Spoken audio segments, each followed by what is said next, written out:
You're watching a TGM production.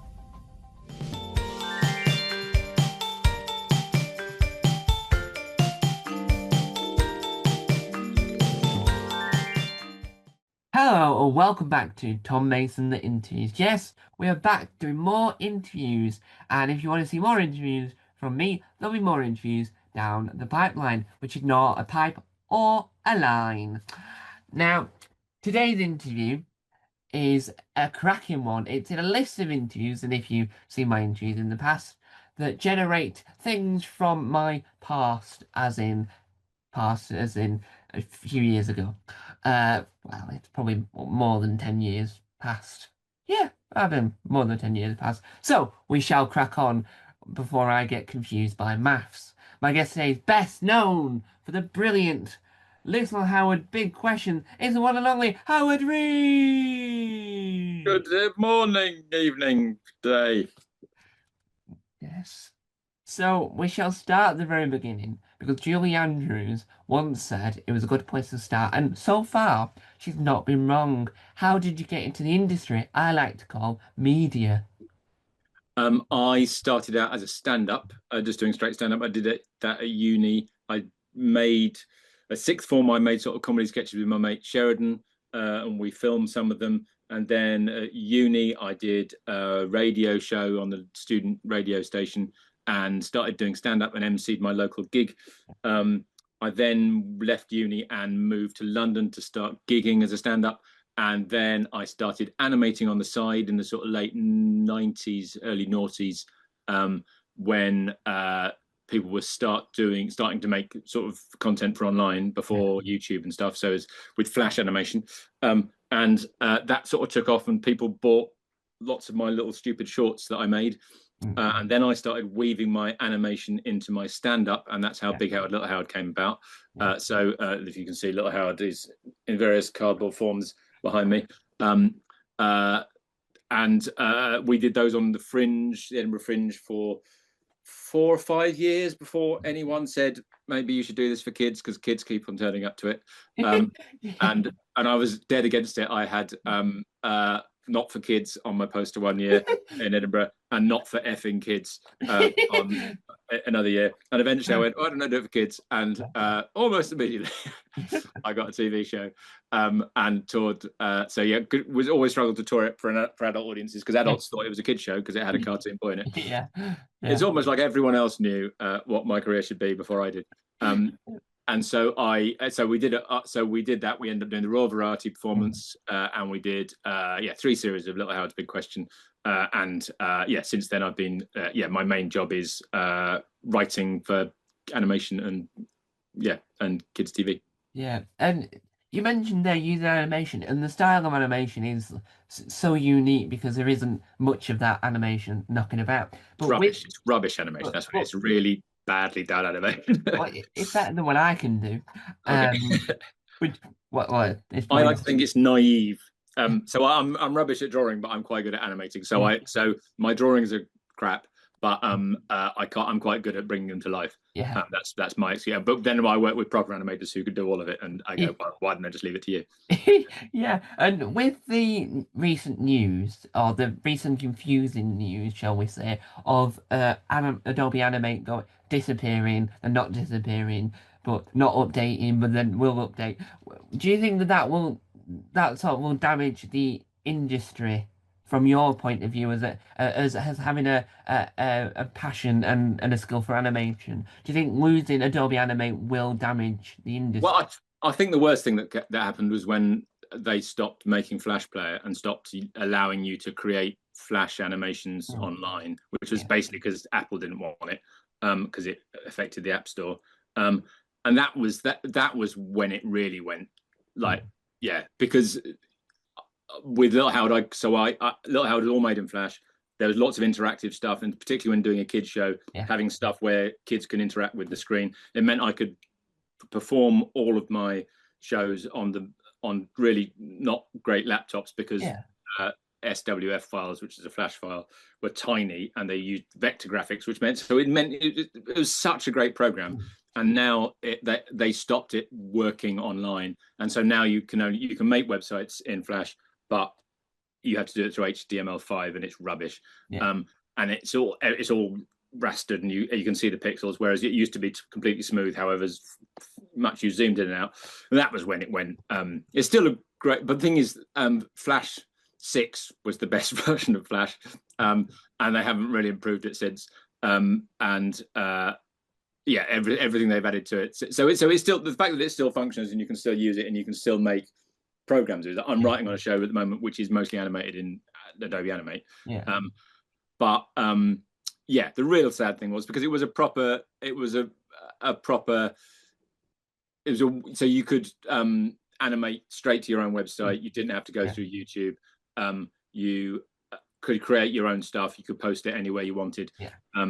And now you basically have to do everything through YouTube or something like that. And yeah, so when YouTube's basically turned into another TV channel, so it's used to be proper, really punk sort of Wild West. People could create stuff and people would find it, and now you have to go with the algorithm, and basically you're at the whim of the people who run YouTube.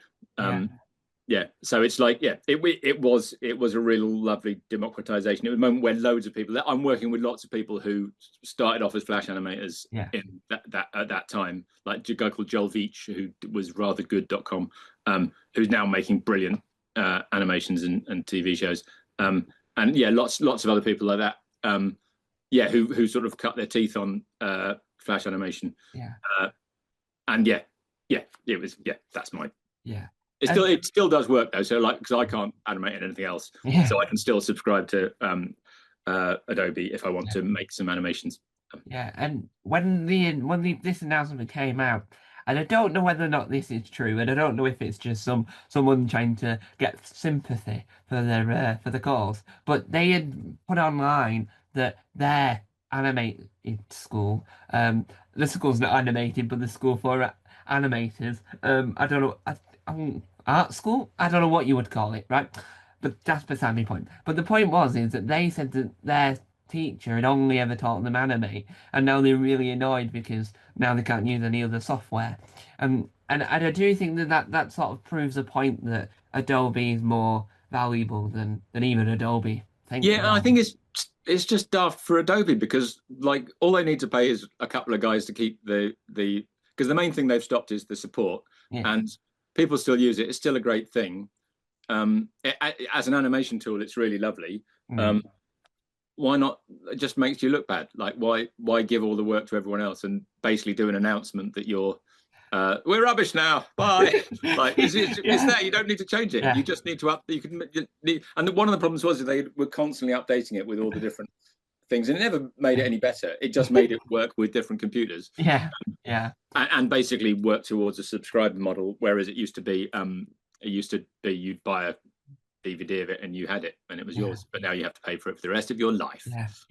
And that was the worst film I had ever seen animate. It was this sort of ones and zeros for about 3 hours. That's a poor joke about DVDs. Anyway, I'm here all week.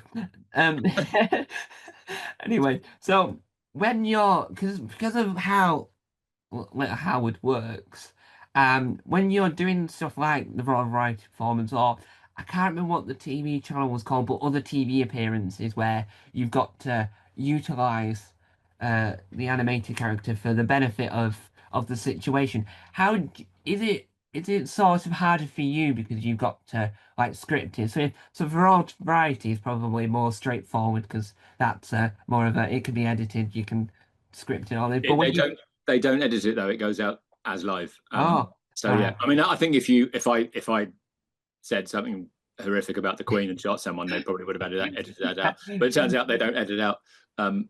People saying profane things on the BAFTAs. By the way, did you hear about the Tourette's thing on the BAFTAs? I did. I was watching the BAFTAs, but I never even heard it. So I heard about this afterwards, thinking, well, I was watching the program at that time, thinking. I heard some noise, but I couldn't make it out to any words. Well, I've just, I mean, it's really sad because anyway, it's incredibly complicated. But I've done a gig to John from the the guy Yeah. with Tourette's. I did a stag party that him and several of his friends who had Tourette's came to. It was me and Jason Cook, and it was a gig in the Northeast.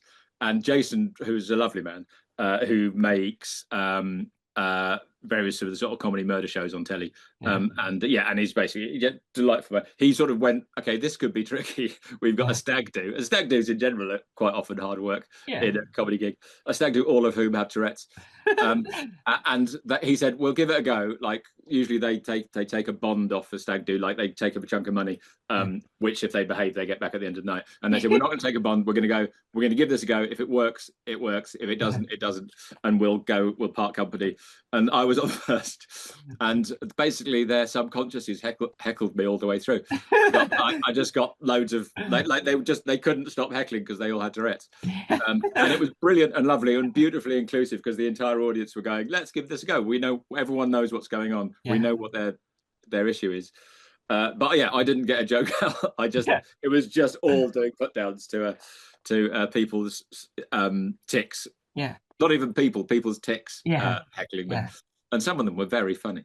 Anyway, that's inside. What was the question? I think that sort of like proves the point that when you have things that go wrong, but I think what's really interesting about the BAFTA thing, but it would work in a similar situation for the Royal Variety if you had that situation, is that as long as the audience that are in the room and for the BAFTAs are watching understand that that's the thing, then that's the problem with it. Or everything that's taken out of context is like the context is the guy is ill, has a I don't know what the correct phrase for it is. He has Tourette syndrome. Yeah. He says and one of the things is his thing is he says the least appropriate thing possible, which at that point that is the worst possible thing you can say. And I think everyone in the room knew what was happening, but then you tune into that and hear if you tune into that out of context. And I saw someone, a black commentator online, saying that one of the problems is at the moment people are saying that more in the street now because there's a big rise in the far right, and it's like, it's a horrible combination of things happening. Yeah, and I think it's probably more worrying for him in that sense of he's got a problem of going, what if I say something quite bad here and the mic picks me up? But in my opinion, I didn't hear it, so I find out that that's what had happened afterward, thinking that's really odd because I heard him mutter something, but I couldn't work out what it was. Bearing in mind, I was probably too preoccupied by them having Paddington there as the presenter, which is the oddest thing it's like if you just walked on and it was just Little Howard instead of just you just presenting the BAFTA, but you've forgotten to include the screen. It'd be like that'd be a jarring situation going, what on earth is going on here? That's probably the main problem is Paddington Bear, because that's hard for her that's in the suit, that's in the puppet, and it's hard for the bloke behind because he knows that everything's on a delay and he has to try and make sure that what she's doing is accurate, and he does that every week on stage. But the more to my point, because I think I've now worked on what I was trying to get at. But there was a program you were on for some channel that is now defunct because at one point in life every channel wanted to exist and none of them did, none of them worked. And I think it must have been the Big Brother host, Will Best, I think. A lot of people looked like him at the time, so it's probably not him. But you did this thing where it's like it was more mature, if you will. And when you were doing that, because you had Little Howard on the screen, it was like a one-shot setup.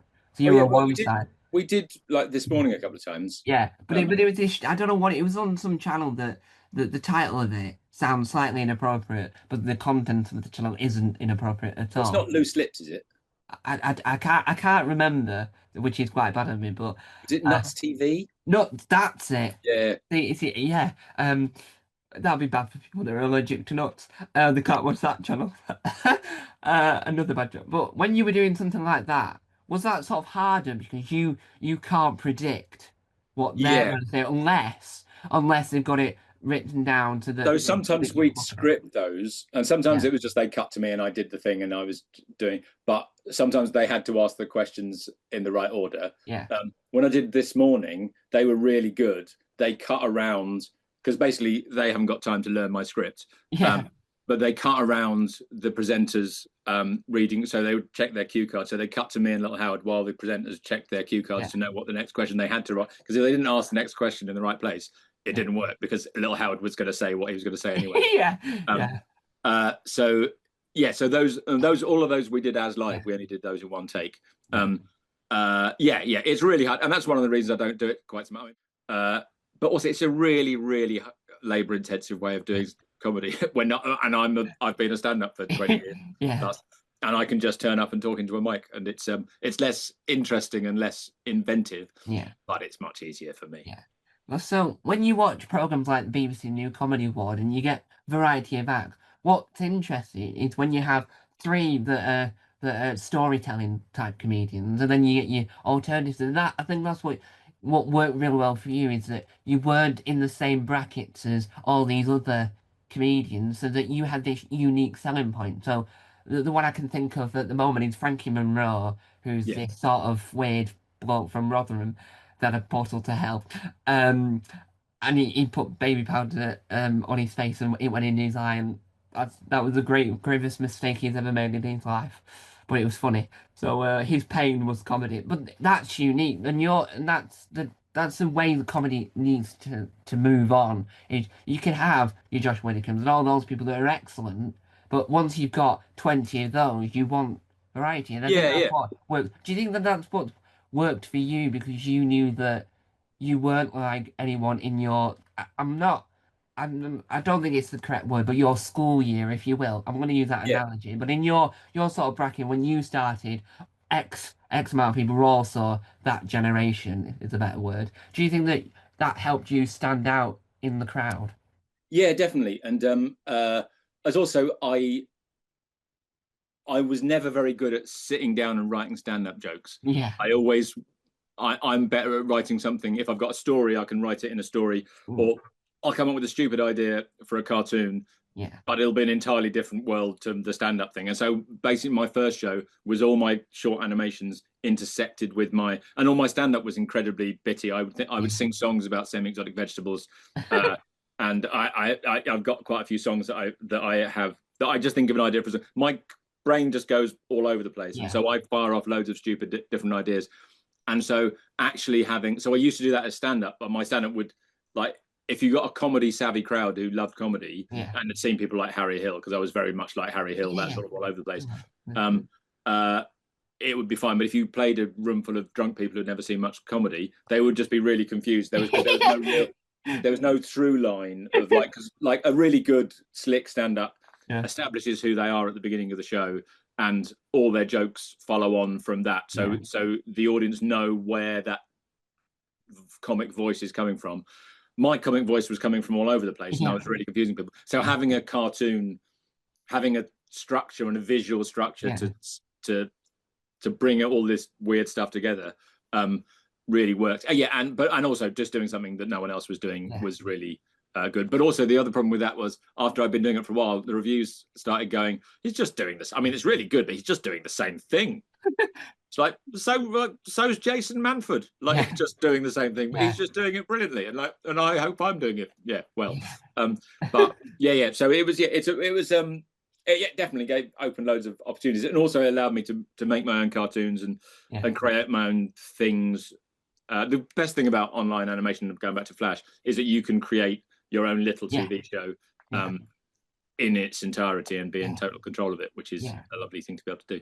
And I think that from my angle, because I've attempted animation, I've got Adobe Animate, and my drawings are even worse than my animation. But I pretend I like art, but I'm not a Picasso.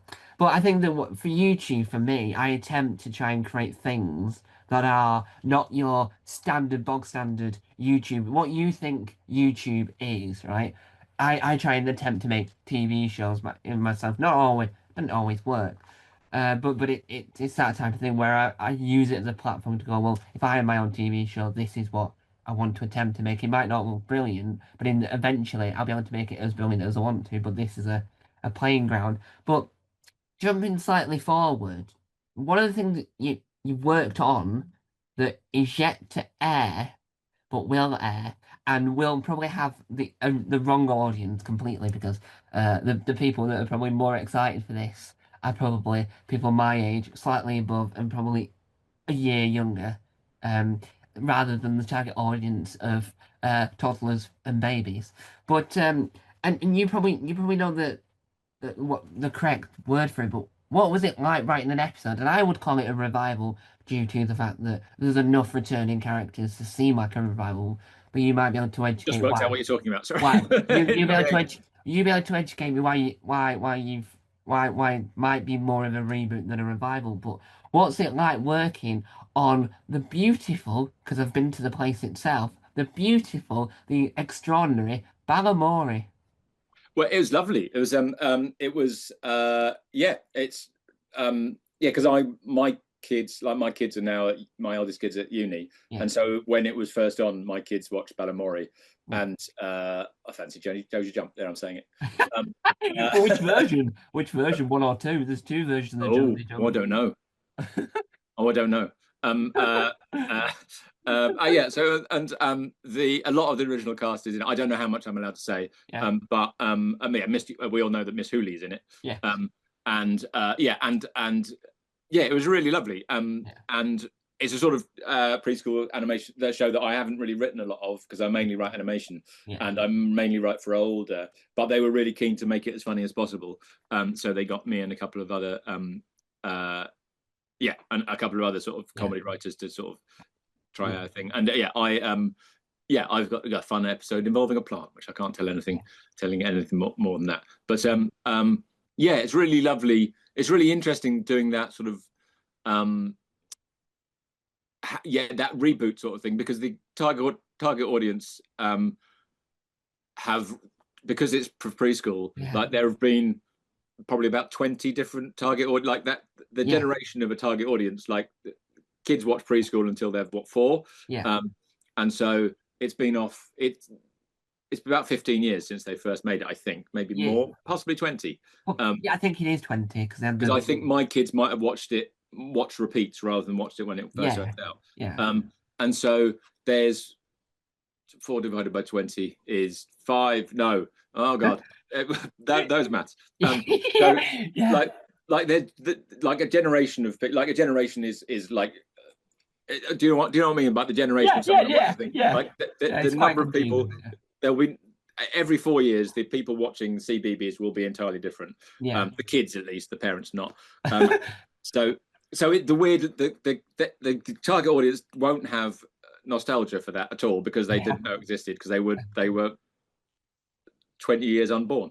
Um, but so it's a generational thing, and that's what's really Yeah. interesting with Little Howard was I went back to the Edinburgh Fringe and did an adult show roughly about the time when I felt Yeah. like doing it. But then I also realized that the kids who watched the CBBC series Yeah. um, were old enough to go to an adult show now. And the nights that I had adults, a young audience who knew Yeah. me from CBBC, they were the best shows, but I didn't make any money because Yeah. it was a pay as you go thing. Yeah, so it's really interesting in that it's for the parents' nostalgia, obviously, Yeah. rather than the kids' nostalgia. And I guess there'll be some kids who are very young parents Yeah. who would have watched it when they were kids, Yeah. and will now have kids. Yeah. Yeah, Yeah. And for me, who doesn't have children, I will be watching due to the fact that I am that type of person that wants to. I don't want to just say, "Oh, it's awful" until I've seen it. It's one of those things where and I think that that's what needs to be the thing is if you have something that comes back in a new iteration. So Big Cook, Little Cook, that came back in a really new iteration, and I can't say, "Oh, that's awful" until you watch it. So at least, because we're the ones that are going to be commenting online about it. We're the ones that are going to be doing that thing. So if you sort of watch it before you make any judgment of it, it's like the new version of Mock the Week. A journalist said it was going to be awful, going to be terrible, going to be the worst thing they've ever seen. But they didn't even know who was in it and what was going to happen because the news had only and just come out. how's it going to be awful? It's made by the same people with most of the same What, people in it. It's what going to did, be the same. I what, mean, the news is going to be more awful because it yeah, is these days. but But that's the thing. No, I totally agree. And but also the weird thing about nostalgia and about those reboot things is, firstly, it's not going to be as good as the original because it Yeah. isn't the original, and the original was original Yeah. rather than a reboot. Yeah. And secondly, you're probably the wrong age for it now. Like, Yeah. like you're way out of the CBBS Yeah. bracket. Yeah. Like anyone who's commentating on it, no kids who are preschool age will have a platform to complain about it. None of them are on Twitter, Yeah. which is lazy of them, I think. Yeah, get them on Twitter.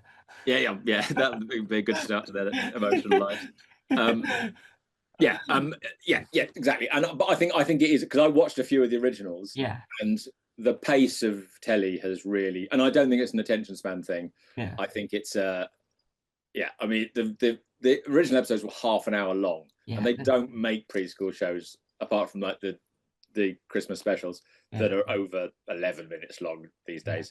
And it was very, very, very slow. And I didn't notice it being slow at the time, but the new one is a lot more pacey and has more jokes in it, and but it still hopefully has the charm and the. I haven't seen any of the final thing, but I think it's going to be lovely. Yeah, I think adding it to the iPlayer, the original, worked really well for me personally because I didn't spend the whole day watching it. But there's a side note, just to make it seem I'm not weird. I do also own Balamory on DVD as well as Rosie and Jim. I am that type of person. I'm not weird. Hardcore. I am. That's not weird, by the way, at all. I'm down with the kids, as he would say. Yeah.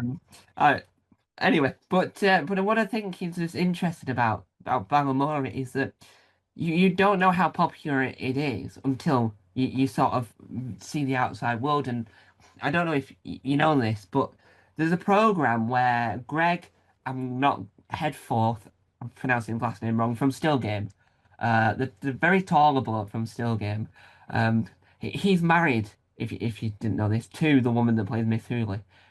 I don't know if you knew this. So the both. She's a miss. She can't be married. So well, she was also in Scott Squad as the detective, but that's okay. Beside the point. So they're a married couple, and a few years ago they started Wild Swimming. So BBC Scotland have been following them for a few years now, making a series of them Wild Swimming. Now, one of the episodes they went to Tobermory, where Balamory is filmed, and that is the most funniest thing ever. And you know how popular the show is at that point because they get onto the island. He who is the most famous, like in comedy, he's like well known for Scottish because he did Chewing the Fat, Still Game. He did all the heavy hitters that people just love him and they shout catchphrases at him. The moment they step on Tobermory, they don't know who he is. They don't even want to talk to him. It's all about her, and she gets countless people going, "Can I have a selfie? Can I have a selfie?" And you watch him trying to edge closer to the water as millions of people just crowding them, filming them, even though there's a massive camera filming them as well.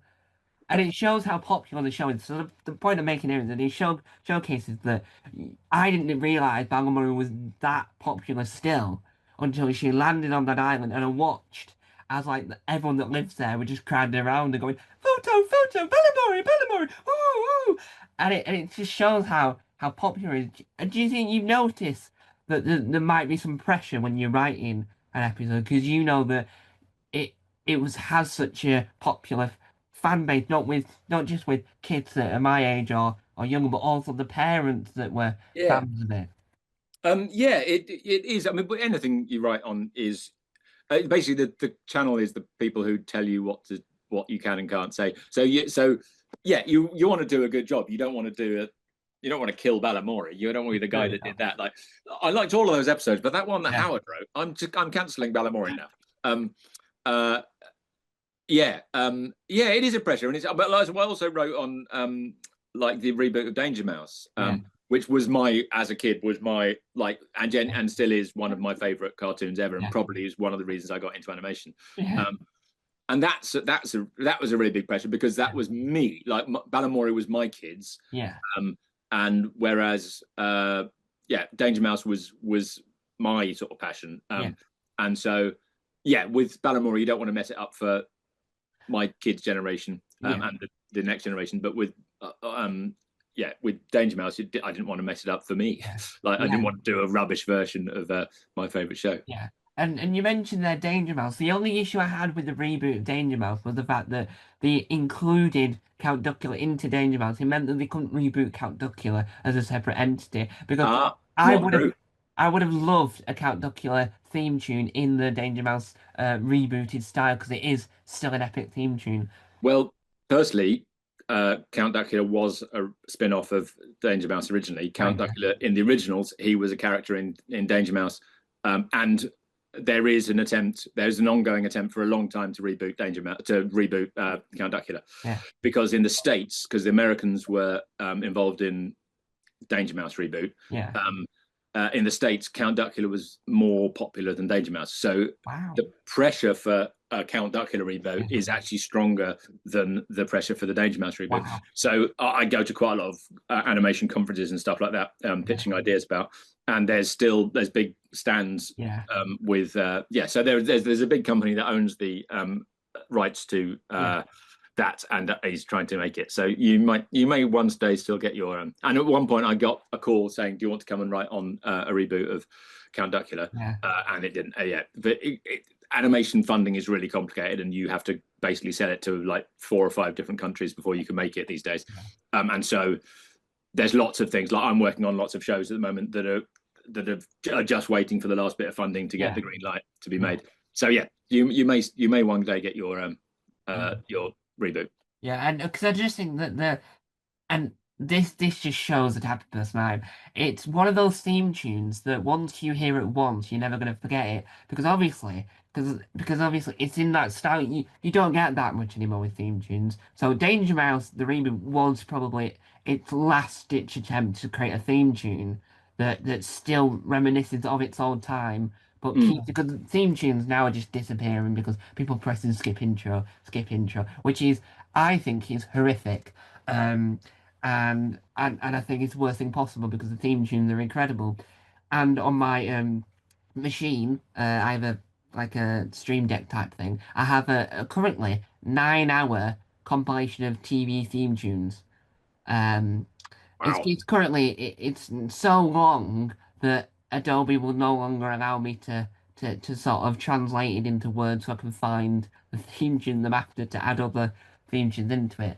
But I just think that the reboot of Danger Mouse was an interesting thing because it showcased that that type of program was still wanted by the Yeah. audience because it was popular enough for it to last a long time. And I think that it worked because it meant it showcased that even though they don't make that type of shows anymore, it is still worth attempting to do it because you'll find your audience. And do you think that it was harder to sort of create Danger Mouse because you knew that it's now for a different type of audience because ITV did the original and you sort of got to work out well, how do you make Danger Mouse fit without adverts and how do you make sure that it fits the new voices so that you can still imagine it. Oh, that's how I would imagine an original episode, but you sort of have to try and weight the balance of yes, you can't too busy think of how would David Jason, for example, what do this. And you have to think of how the new cast do it. Yeah. Well, it was. I think it was a really lovely thing to do because it was a both a mystery show and a comedy show. Yeah, So it had action in it, but also the original, because I will also rewatch it because I loved it as a kid, yeah, and also knowing about animation now, the budget on the original was so low, yeah, like so much of the there lots of the scenes were in a car with them talking like this, so they didn't have to do the lip yeah, sync. yeah. And then lots of shots of the back of Penfold's head when he's talking, because then you just need 3 frames moving up and down rather than animating Yeah, the whole face. But I still absolutely loved it, and it was still the scripts were so funny and surreal and left field. But the main challenge was keeping that anarchic weirdness yeah, and that off the wall animation, that sort of surreal, all that yeah, surreal stuff that they did, but also have it the pace that it works for a modern audience. And with the modern audiences, I don't think attention span is the issue with modern yeah, audiences. I think they everything just got better. There's yeah, just more stuff in yeah, a minute of animation than there was yeah, in a just like the quality has just gone up. yeah, And so doing that whilst keeping it as funny as the original yeah, is was the key. And so they had a nice mixture of people who'd done lots of drama and lots of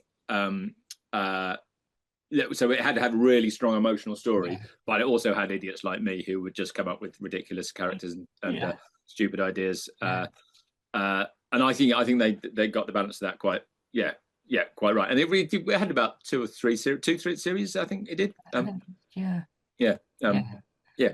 But it was really, I think that it was really fun because and this is, I was a massive fan of the original. There was only one other person that I knew that knew what Danger Mouse was from the get-go, right? This was years before, because I think I was in high school by the time the reboot came on, and obviously I'm that type of person that will watch it.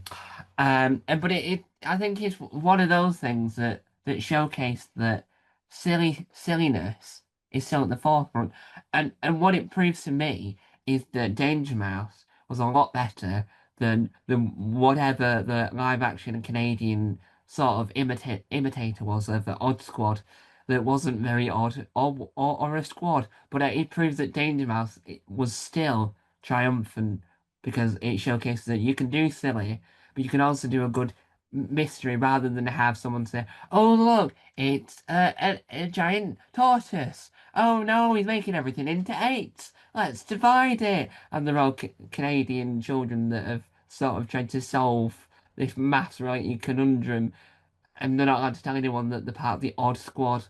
And the head honchos is a younger child, so they're like 3 year like an 7 year old is in charge of 10-year-olds Mm. in Canada, and they all go and they get squished into little orbs. But it shows that Danger Mouse still worked better and was a lot more. It made more sense in that era of what you're gonna watch. I would rather have watched Danger Yeah. Mouse than Osborne. And I think one of the really good things about Danger Mouse is that it was very cleverly done in that it was very British, but Yeah, also it was a very recognizable version of yeah, Britishness which you can sell yeah, abroad. yeah, In that it wasn't based on James Bond. It was based on a show called Danger Man.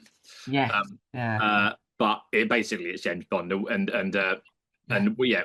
we sort of moved it closer to James Bond, and so it's recognizable, sort of a suave spy. Yeah, And so but yeah, he's yeah, still a mouse. yes, But but it is quite interesting when you think about it because I don't know if they've done it. They might have, but there was I think if I'm not mistaken, it's either Welsh or Gaelic. There's one of the two. I can't remember now. Made their own sort of dubbed version of it. mm-hmm. That sort of it's quite fascinating because it showcases the original was good enough for it just to be translated. But before we move slightly on, but when you speak about having an American audience into this because you're trying to sell it abroad, you want the IP to be sellable.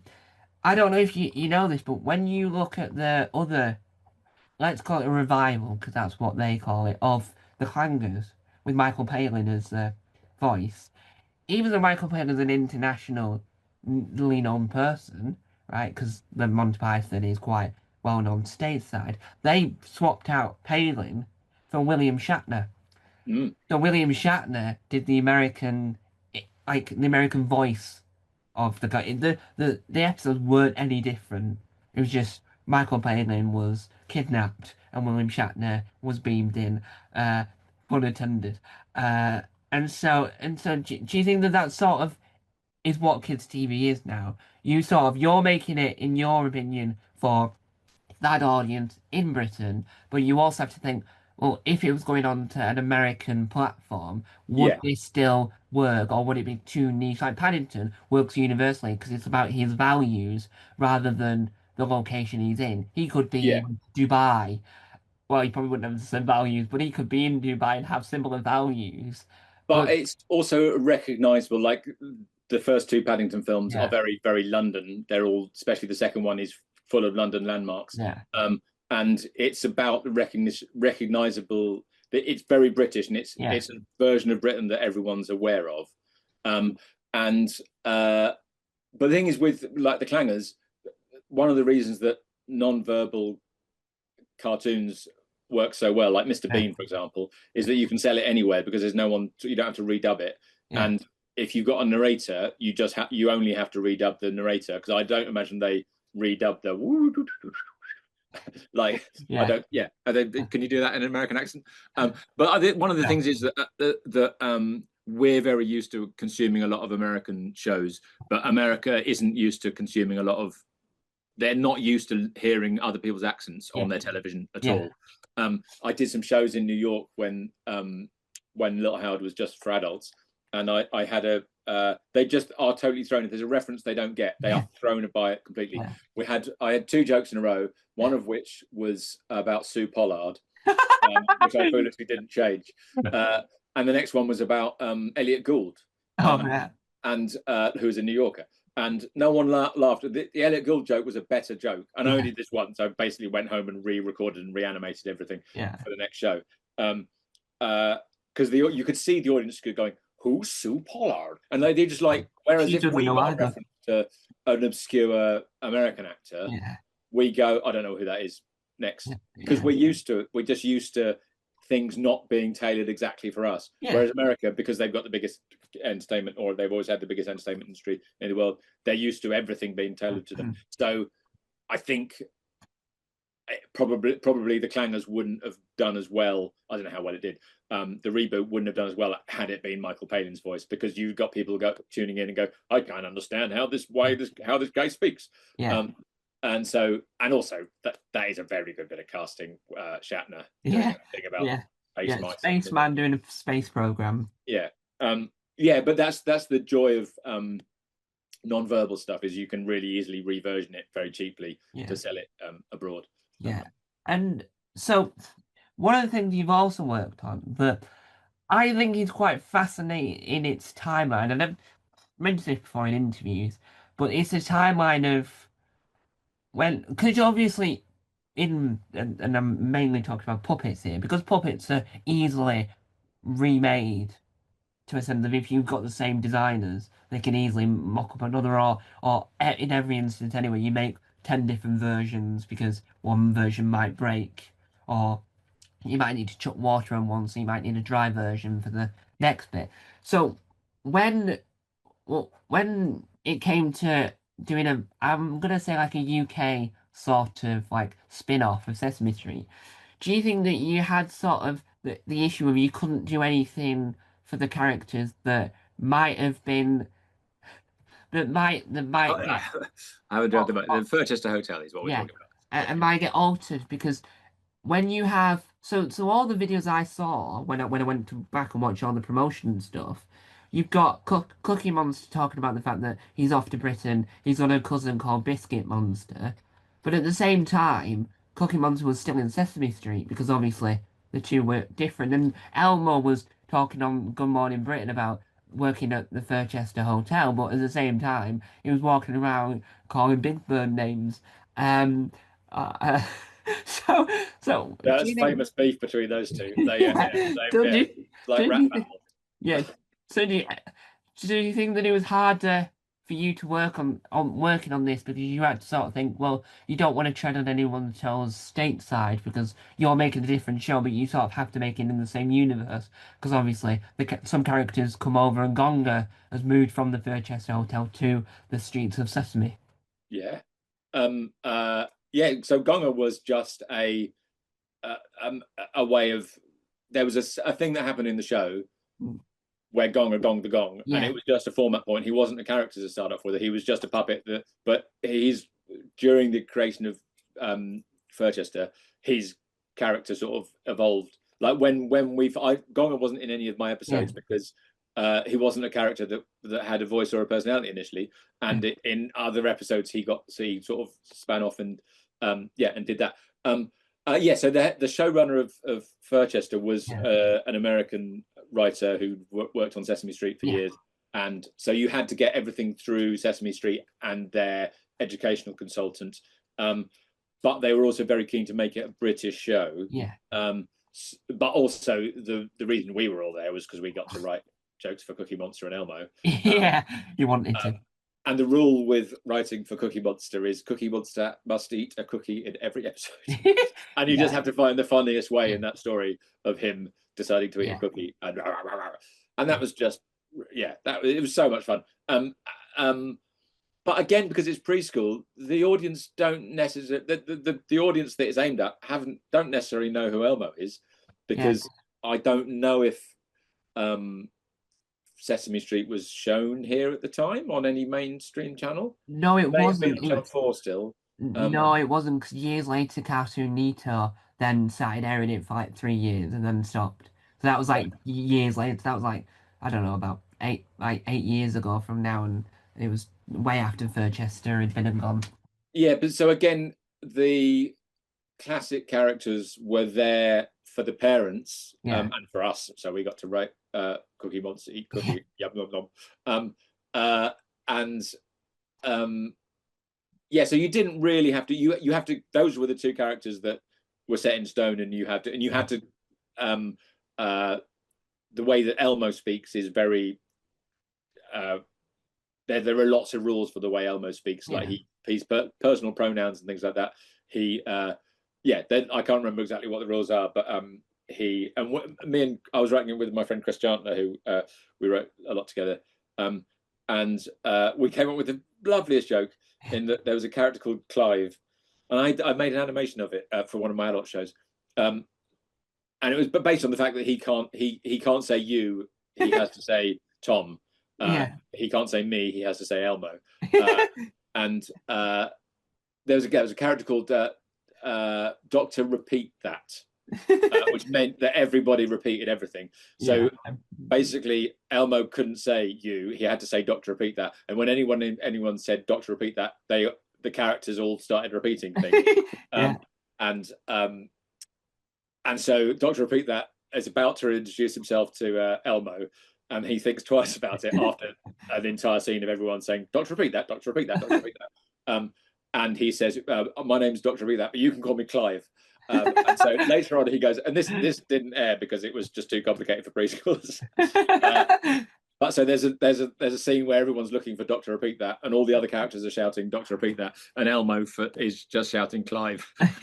Just Elmo shouting Clive made me really, really laugh. Yeah, we need that. We need the backing. We need an edit for the adults. We need an adult. Well, no, I have got a flash animation of me doing an impression of Elmo, just shouting Clive. Because it made me laugh a lot, and Anyway, it's like Fenton. It's like Fenton the dog. It's like that with Fenton, and then he's chasing all those deer. Yeah. It's a similar name to that. But when you think about it, so it's like if you think of another character, Dodge, when you have him in pup school, because it's kind of like in his character that makes sense. There's not a lot of issues where it overlaps with him appearing in the CBeebies house. There's not a lot of overlap because you can sort of set them. And do you think that is what makes the Furchester Hotel slightly tricky? Because you know that Furchester Hotel, because it's made by Sesame Street Workshop, the Jim Henson Company, because that's going to sell internationally either way. So there's like, I've seen a clip of it, which is absolutely fascinating. In Belgium, there's a Belgian version of Furchester Hotel, and it's so fascinating because it's the same episode but just dubbed in Flemish, because it's the Flemish side of Belgium, sorry, not the German speaking lot, which is different. But because Sesame Street doesn't air in the UK due to the people were not very happy with it because of it's not the education wasn't anywhere about the UK system. It wasn't a similar education system. That's why it never aired. But do you think that made it harder for you? Because if you wanted to add a gag, you knew that internationally that wouldn't work because Elmo will have done something else and Elmo's character will have developed further elsewhere. But you know that it would work in the UK because they won't ever get to see Elmo's progression of, say, for instance, you want to include his father, but his father's like died like that week in America. Do you think that made it sort of harder because you had ideas that couldn't be done because of international audiences, but might have worked in the UK because they wouldn't know any different? Not really, because generally in preschool TV people don't die. Not many people die. But also I think a lot of kids, so long as you're canon, so long as there were people there who had worked with Cookie Monster and Elmo for years, and they would immediately say, "Oh, Elmo wouldn't say that," or Cookie Yeah. Monster wouldn't say that, and so you that was never really our job. Our job was to come up with jokes and to Yeah. come up with stories, and always when you're writing on someone else's show, you pitch them the thing that you think's funny, and they tell you why they can't do it, and so you then come up with a halfway house between the two versions, and so that was never really our problem, because we as a writer on someone else's show, you're constantly being told no. Yeah. So you just go this idea, that idea, this idea, and they go yes, yes, no, no, no, and then so it was kind of up to them to steer it that way. And yeah, and also I'm not sure there are many people who watch quite as much of this stuff as you do, Tom. Yeah. There's not It's many quite, 3-year-olds going, "This isn't canon." yeah. It's Have quite you not different. seen the episode of Sesame Street from 1974? Yeah. Yes, I have. But the other point, the final point I'll make on this is that the theme tune's cracking. Again, I've got it on my little system. It's a cracking theme. The imagery of it is cracking. It just works so beautifully, and I think the show as a whole, right? I'm sad that the hotel is shut down, but I can see why it wouldn't be operating anymore, because no normal hotel would have a horse having a conversation with someone. But what's interesting, and this is a side point, is that at the end of CBeebies, when they do the "Now it's time to say goodbye," the end song, I don't know what we're calling it, when they still include shots from the Furchester Hotel, but the shot they use is of Big Bird snuggling up. And I just think that's quite fascinating, because at that time, He's not only one many. episode, isn't he? No, well, he did appear in an episode, but at that time in general, not many people will associate the sort of why is he associated in that way. Because if you see him in one episode, you won't have known the history of, because obviously they're small children, but you wouldn't know that the way the Big Bird's portrayed is this precious person that is portrayed at that age. Because obviously they do that storyline where I think it's a shopkeeper that dies, and they have to break it to Big Bird. Oh yeah, The you're right. actor, You're the right. actor People had do die, died. don't they? Yes, yeah. The actor had passed away, sadly, and they had to sort of fit that in so that Big Bird would know, but no one would know that. So it just sort of fascinates me that they chose Big Bird over Elmo or Cookie Monster, or the ones that you would associate really easily with. Yeah. Do you think that just because the shot was beautifully filmed, or do you think it's because they just needed a shot of Furchester? Um, it's probably, if it's about going to bed and snuggling, it's probably because it was a shot of one of the characters snuggling. Yeah. And it's one of the three. So I wrote on the series. I didn't write on the episode with Big Bird in it, but one of the things that everyone was very excited about is that we got Cookie Monster and we've got Elmo, and we're in talks to get Big Bird as well. Yeah. And so that was one of the big things. I mean, Big Bird is not my favorite character at all. No, wait, like Grover is. oh, right, okay. Yeah, he's the man. Okay. But Cookie Monster and Grover, the blue one. Yeah. Yeah, but I also possibly visually it was different from. It was just, if you're doing lots of different shots, you want as many different shots as possible, and so possibly a picture of a 6'7", whatever it is, bird Yeah. is. Yeah. I don't know why. I don't know why that would be. But also, I guess are they still showing? Is Furchester still on the iPlayer? Yes, it is. It's still on the iPlayer, but it's a lot of old shows are still included in the Goodbye song, even though they don't air on the channel, but are still iPlayer available. But just before we swiftly move on, the thing that I quite find fascinating about the Furchester and Sesame in general is that the greatest character of all time, and you will disagree, is the Count. And I knew I don't disagree with that. He's fantastic. I knew someone years ago who was she was from Australia. She was called I can't remember, I don't think I even knew her last name, but she was called Becky, and she was a guitar teacher, right? And her favorite character was the Count, and I was probably year 7, and we'd found a mutual respect for the Count.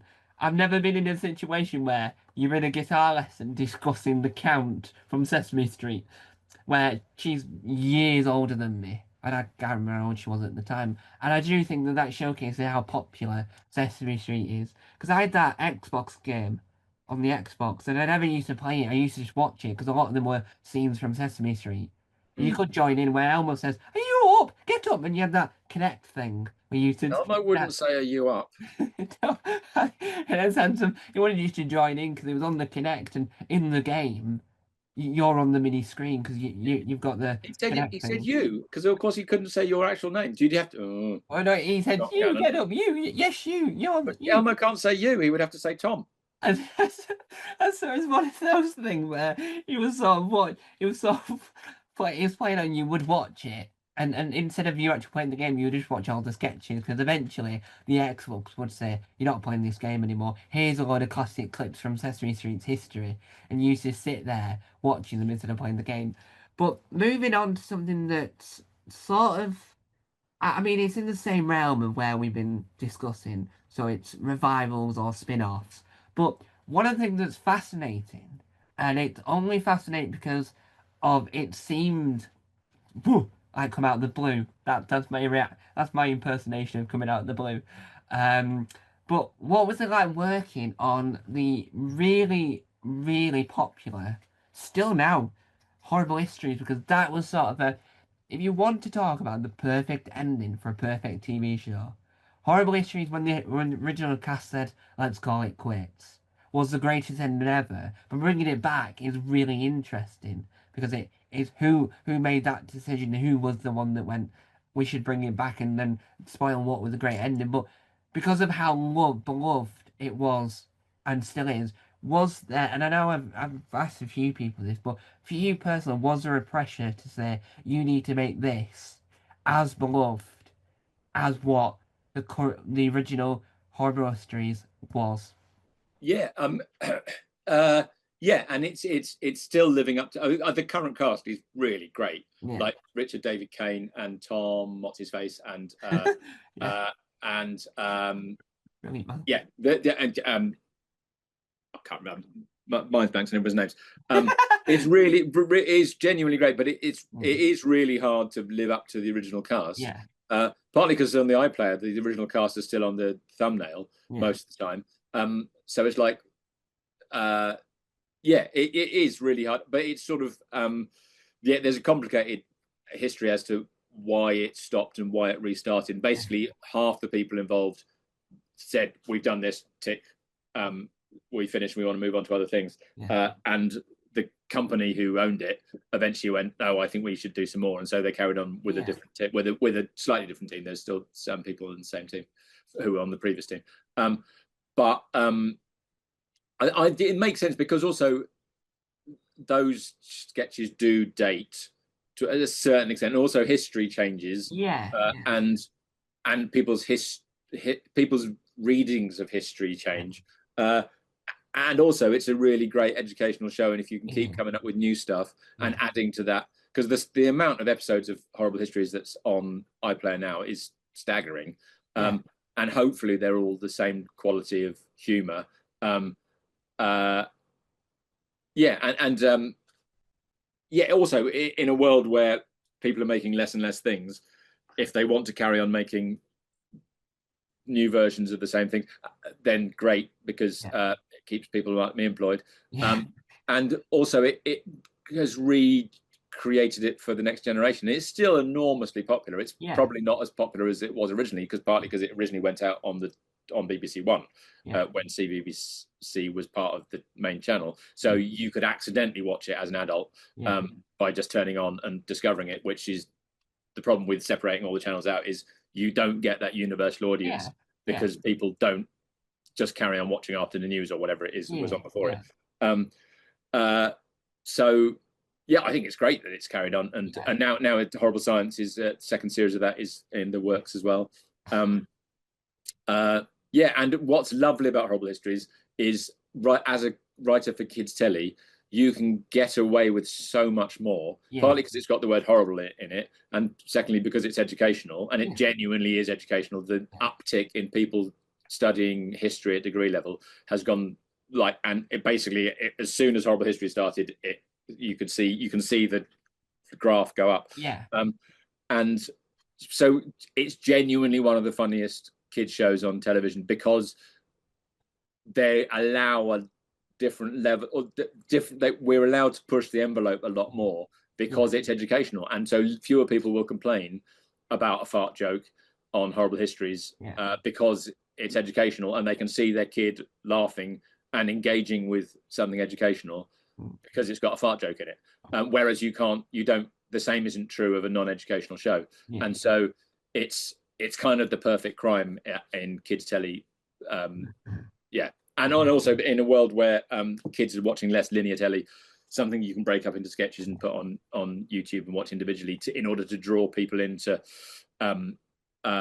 watching the TV show, which kids aren't native to these days, is also a great thing. So it's a definite challenge, and it is a bit annoying when you see a thumbnail and it's a cast that haven't been in it for 5 series, who are all brilliant, and I know lots of them, and they're doing amazing things. Like I absolutely love Ghosts, and they're and Jim Havoc, he's one of the funniest people on the planet. It is a pressure, but it's also I think it was a sensible thing to do. I also know the original guys who made the decision to stop after 5 series, and they're all brilliant as well, and I can completely see why they didn't want to do it forever.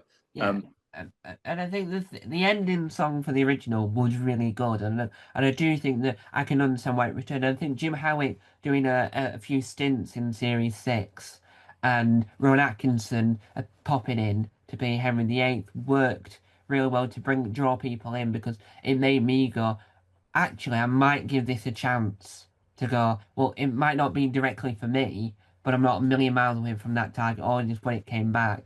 So you sort of see why it's still popular. But what's really interesting is that you think about it, that GCSE history, I think it has become more popular due to Horrible Histories. No matter which version we're on about, just the showing it in itself. The books, yes, they're brilliant. The audiobook versions are absolutely cracking, because hearing someone's head being chopped off, but it's like a really comical sound.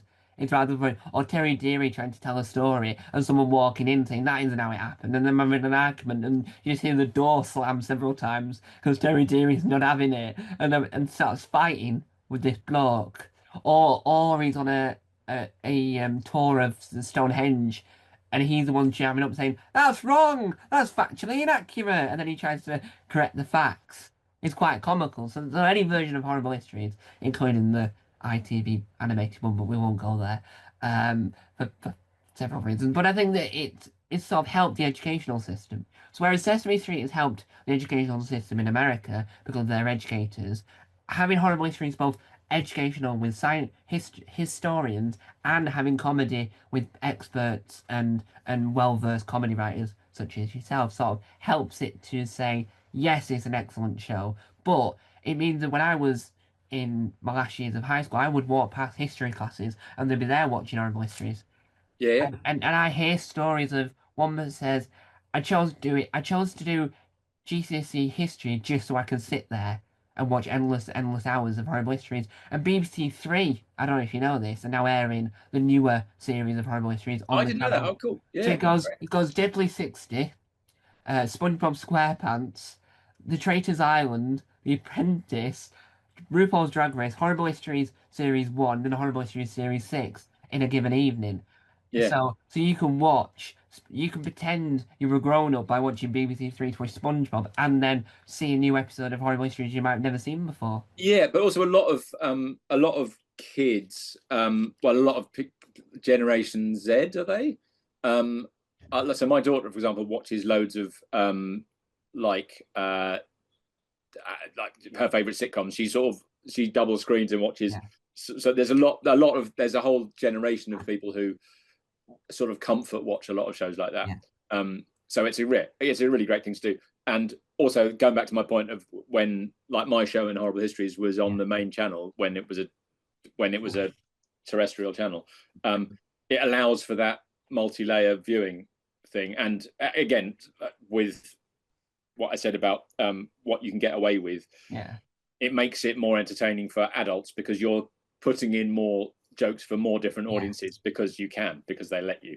Whereas on a non-educational thing, they won't let you. So yeah, Yeah. And so as we move swiftly on, the one thing that I think is interesting, and I think that it's a good idea, is because of the history of horrible histories and because of the sort of trickiness of having a sort of legacy and then having a new cast of people going, oh, I'm a little bit wary of it. I think having horrible science, because it's in the same vein, gives that cast more freedom because it means that they're not pressured with having this legacy of an original show. They can do their absolute best. They can do what they think is showcases them because they're brilliant performers and the reboot of Horrible Histories Revival is excellent, but I think that for a generation that watched the original might not feel the same way as everyone, but having Horrible Science means that you can still enjoy that cast, but you can see that they're a lot more relaxed. They're generating things that have never been done before.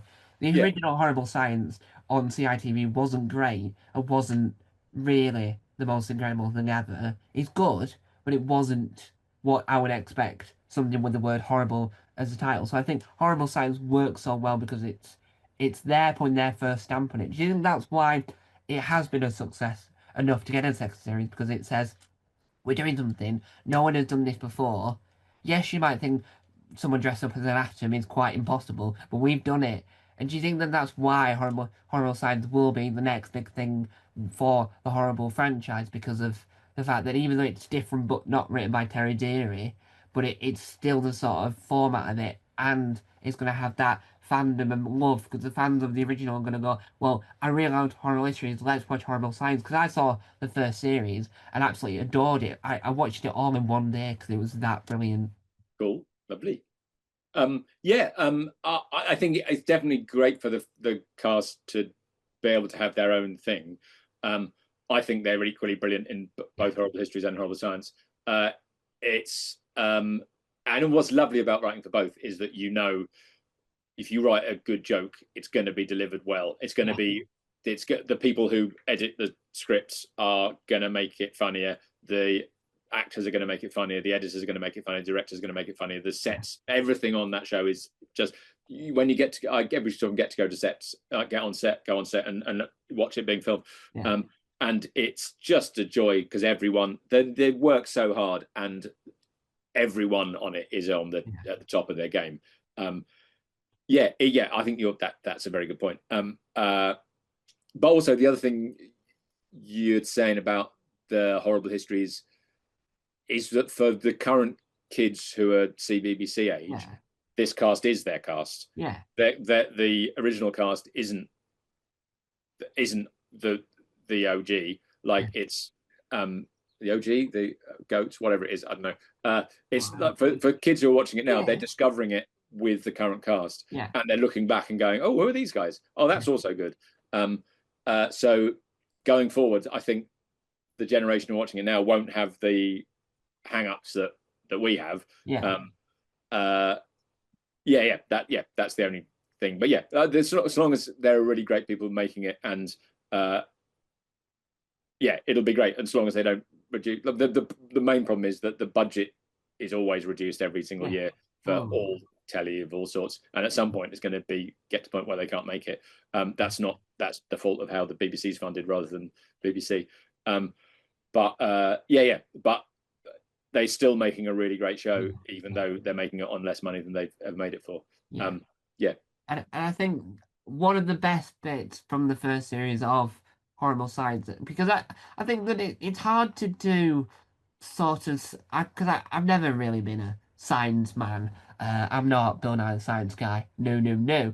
Um, but I think that having Isaac Newton on a roller coaster, but not like, yes, it's a green screen or it's a set though, but a real roller coaster somewhere that someone's probably watching going, why is that bloke dressed as Isaac Newton? But I think that that's really incredible because it's out the park. It represents this show. Yes, we've got a similar theme tune and a similar style to Horrible Histories, but we're doing something that not even your nan would be able to come up with. And do you think that that's why Horrible Science will be here to stay? Because it's you doing unique things where it's merging Isaac Newton appearing on radio, BBC Radio 2 to promote the show. that in itself is you wouldn't get that. Yes, you had horrible histories at the proms, and you had several real life sketches that worked in real life. But do you think having Isaac Newton as like the poster boy, if you will, do you think that's what will help the show because he's a recognizable face in history of science, and you can do so much with him because obviously its gravity is endless. Yeah. I mean, literally. Yeah. Basically, they had to reinvent how they did. So when we started doing horrible science, we didn't know how it was going to work because so much of horrible histories is the facts are Yeah, either funny or fascinating, um, and uh, and so quite often the punchline would be the true bit. yeah, Whereas with science, it's really hard to make photosynthesis the punchline to anything. yeah, Um, so it's a more pure sketch show in that basically it's a comedy show where it's got science inserted into it, whereas Horrible Histories is more of a balance between history and comedy because the history is funny in itself, whereas a lot not because it hasn't got because an atom doesn't have a personality, you have to give it a personality. yeah, So which allows you much more freedom to do much more different things. But also the almost every example you're giving is Richard David Kane, who's the actor who plays yeah, those things, and he's a good enough actor to be able to be interviewed, go on a roller coaster, stay in character, improvise around yeah, the topic, yeah. and deliver and also I think he genuinely hates roller coasters. So a lot of the stuff you're That's seeing brilliant. is Richard David Kane staying in Yeah, character, but really hating yeah, roller coasters yeah. whilst talking about various bits of physics. Yeah, but what I think really works for him is because he because I've seen I think I might get this wrong and might be pardon me, but I think he was in Class Dismiss, which was sort of Yeah. what's really interesting because he's so good at acting.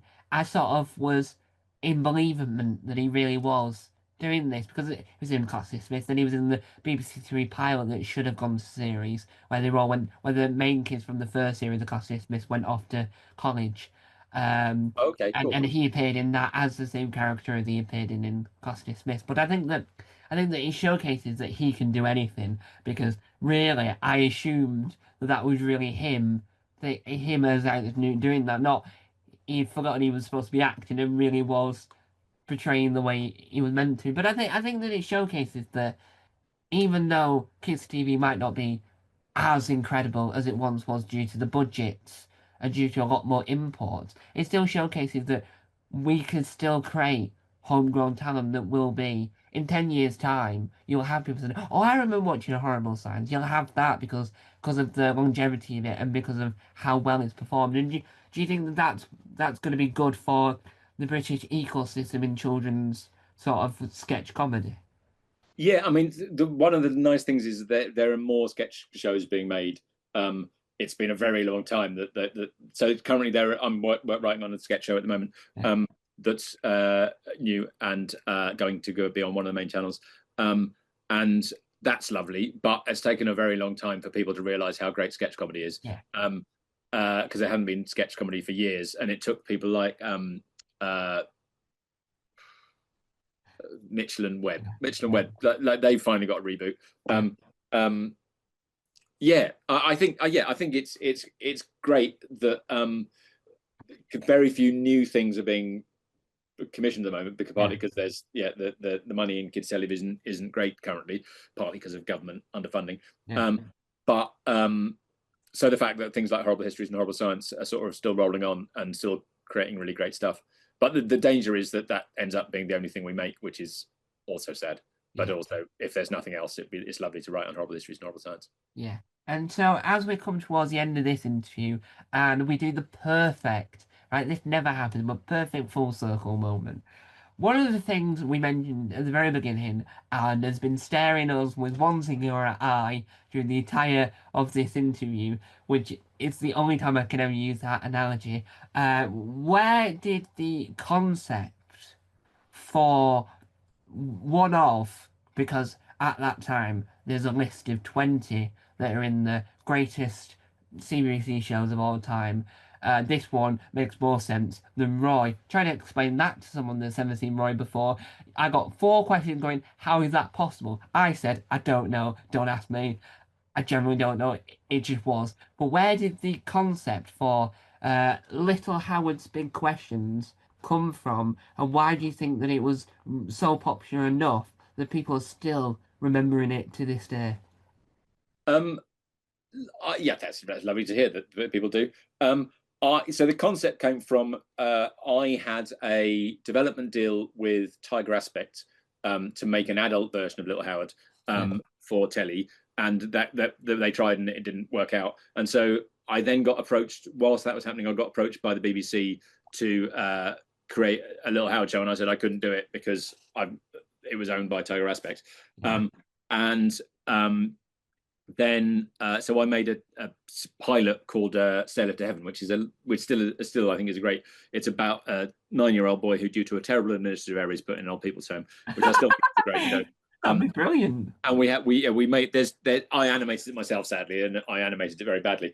But we got Rick Mail and Richard Bryars and Una Stubbs, all of whom Mark Gatiss it was in it as well, who isn't dead. I would love to see that. It's on YouTube. It's the animation is terrible, and I'm very sorry about that. But basically the BBC. But then my contract with Tiger Aspect lapsed because we couldn't get anything off the ground. And the BBC wanted to make a show in house, and they approached me to do a version of basically a sitcom that explains science. And we developed it, and because Little Howard is a pre-existing thing, I got quite a lot of say as to what we could and couldn't do because they're my characters. And so I like to think that what we created was the show that me and Chris, who I co-wrote it with, who appears in quite a lot of episodes, was exactly the show we wanted to make, and the show that really I still watch it, and it still makes me laugh. Because we're making jokes to make ourselves laugh, and I think the best comedy is always that. That if the people delivering the jokes find it funny, then that is infectious.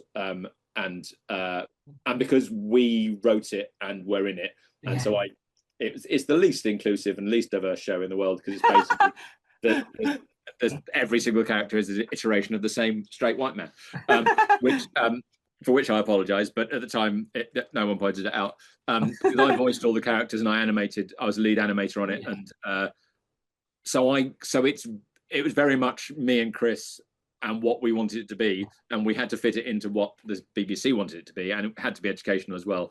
I think, again, because it was educational, because it had take-home things, we could also get away with more things than just if it was just a sitcom that didn't have any educational take-home, we wouldn't be able to get away with some of the jokes we made. Not that anything in it is remotely controversial, but yeah, we didn't get any complaints over 3 series, and we did an episode about death, and Horror series did as well. Stupid death, so you could, if they can do death, anyone can do death. It's very nice to know that it's it's fondly remembered, because I fondly remember it. So I think it's in one of those lists of shows that are really sad that they never, to my knowledge, and I'll be really upset if I didn't know this, but to my knowledge, they never got a physical release. To my knowledge. One of the issues was that it was filmed in standard definition. Just as HD was coming in, and so it also doesn't get repeated because it's not the right quality of film to be shown on iPlayer. I think someone can restoration, because they did a restoration of Mr. Ben and Count Duckula and Last of Some Wives. If someone can restore it, if they have the original files or whatever, then I mean, but also what would be lovely to do would be make a similar show with a new cast, and because also one of the issues is with going back to the original Horrible History cast, is it gets to a point where people are a bit too old to be on kids' telly because it's a bit creepy. So if I was to make something like that now, I'd recast me, and I'd make it more diverse, and yeah, it wouldn't just me be doing all Yeah, be me doing all the voices. yeah. I mean, there's basically not even any women in it because I'm doing the voices of the women. I mean, Um, I never noticed, but at that time we were all too preoccupied by Dick and Dom, so we weren't really thinking about women. Um, but what I think is interesting, because a lot of it's on YouTube, I want to know how someone got access to the file in the first place to upload it in the first place. Whoever the first person to upload it to YouTube, where did they find it? That's a question for another I day. mean, all the DVDs might be in a cupboard down there, and it might be me. Yeah, But but what I would love to do is because they're on YouTube, I would love to just like burn it onto a DVD. Then I could just watch it on a loop, and then burn the DVD because I've watched it too many times. But that I would be do, illegal, Tom. yeah, You it would couldn't be, possibly. it would be. But like, also setting fire to a DVD for no apparent reason would also be illegal. But I do think very poor jokes there. But I think that it show if enough people are willing to put it on YouTube and the racking up the views, it does show that it was in its element of there was that then there was big big big big babies. There Mhm. was equally as disturbing. Um, I think now thinking about it, because the BBC Bite-Size did a whole thing about big babies, but I think that it showcases that at that time, even though it wasn't what you would class of what children's TV was to the generation beforehand, it still represents the sort of we used to still run home to watch Boy Peter. We still used to run home to watch the Sarah Jane Adventures. It was one of those things where it was appointment view TV. Mm. So I Yeah. would, in the middle of the day, when before I knew that BBC One and CBC were two different things, I once watched whatever on CBC, then turned over and uh Ed Petrie with a cactus, thinking, is this an alternate universe? Because obviously CBC were airing something different and BBC One were airing two different things. Then I thought I crept into the wrong world by accident. But it showcases that there's that childhood wonder and people want to learn, and those Mm. shows exist for a reason. Now, the thing we'll come on to before we wrap this up is one of the at that time there was a lot of shows that came out. So, it, time in that realm there was a lot of like Joke Machine, which is a more recent reboot of the one with the Crankies and Jimmy Cricket in it, which are two vastly different things. Reboots about a bloke kidnapping school children and then making them tell jokes, then releasing them. Um, but it looked like Jerry's Christmas. I don't think it was. But one of the things that is in It the was similar Sarah Jane. realm, It was Sarah. one of those things that's in the realms of that sort of universe. What was it like working? And I think it's in that time when you watch this thing and go, that now sounds like a lot of nonsense because you've now grown up and realised it is just really silly. But at the time, you took it incredibly serious. But what was it like working on Gina's laughter gear? Well, so that was that's the sitcom I was talking about. The uh, so that was 10 different episodes, or 10 different comedy pilots, Yeah. none of which got made. But one of them was a spin-off of one of the characters, Harry Bat, who's a character from Dick and Dom. Yes. Um, Nobody uh, move. and yeah, and so the animate. So what mine was the only animation, and that was the Stair Lift to Heaven thing. Yeah. Yeah, but at the time when it got commissioned, Jeannie Ashray wasn't involved in it. They then got her in because she's brilliant, and to sort of top and tail it and introduce it and give it a, because the idea of 10 different comedy pilots I think is a bit confusing to kids. So they sort of had her as a presenter at the beginning and the end of it. And I think that worked because because that's what pilots need. So if you watch Channel 4's Comedy Collapse, that makes sense and they've got the little sting in the beginning. But I think it needs that sort of thing to go in. Yes, we're making its own program here, but we're representing different ideas and having a singular character talking. So I think an idea you could run with it if this ever returned is someone watching TV and say, oh, there's this new show on, let's watch it, and then it cuts to the pilot, and Mm. then they say, oh, it was really fun, it was amazing. Oh, let's see. I don't know what I'm going to be watching next week. Let's see if it's going to be as fun as that, and then the next program. And I think having Topper's Tale sort of makes the show a lot more interesting because you're not just watching a pilot and going, I want more of that. You're watching something that has its own narrative Yeah, and having yeah, something so that the kids are not going, well, I want more of that. They get more of the show they want, and it'll just be a bonus to them if that thing turns into a full series. Do you sort of does that come across from your aspect when you see what the final product of that show was? Yeah, I think it was put together in a really nice way, in that it was like, yeah, it was the yeah having a face for it that's continuous all the way through, because it was every single show was, it was all produced by the same producer, who was Yeah, Caroline Norris from the original Horrible Histories. And so it had sort of yeah, and she's great. But yeah, everything was totally different, which is what you want out of a yeah, series of pilots. yeah, Yeah, it's a nice way of framing it. Yeah. yeah. And so, as that's a beautiful way of ending, it's all we aim to do in life is end it on a nice, gentle sentence. Like cheese and peas and sweet corn. Not a gentle sentence, because why would you want to eat them in that order? I don't know, but that was a poor joke. That's why yeah, yeah, we'll leave that there, that sentence there. But as we come to this stopping point and our finishing line of our race towards the centre of the end of this interview, without giving away your home address, where can people track you down online? So my website is howardreed.com, which has got everything I'm doing on it, and lots of paintings of me. Uh, and I'm on Blue Sky at Howard Reed, READ. I'm on Facebook because I'm old, similarly, and on LinkedIn as well. If you want to touch me professionally, no, that's a bad thing to say. Yeah, I don't do great. I'm also on Instagram. It's possibly Instagram is the best place, but I don't do a great deal of stuff online. I've got every so often make an animation and pop it up there, but yeah, that's where I can be found. And so there we have it.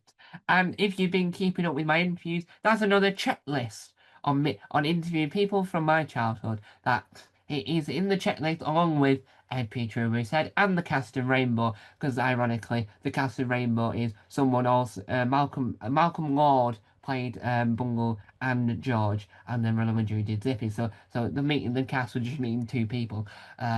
It's quite simple to do. So there we have it. Hopefully you've enjoyed this wonderful interview as much as I've enjoyed it. Thank you for letting me interview you. Thanks for having me. Yeah.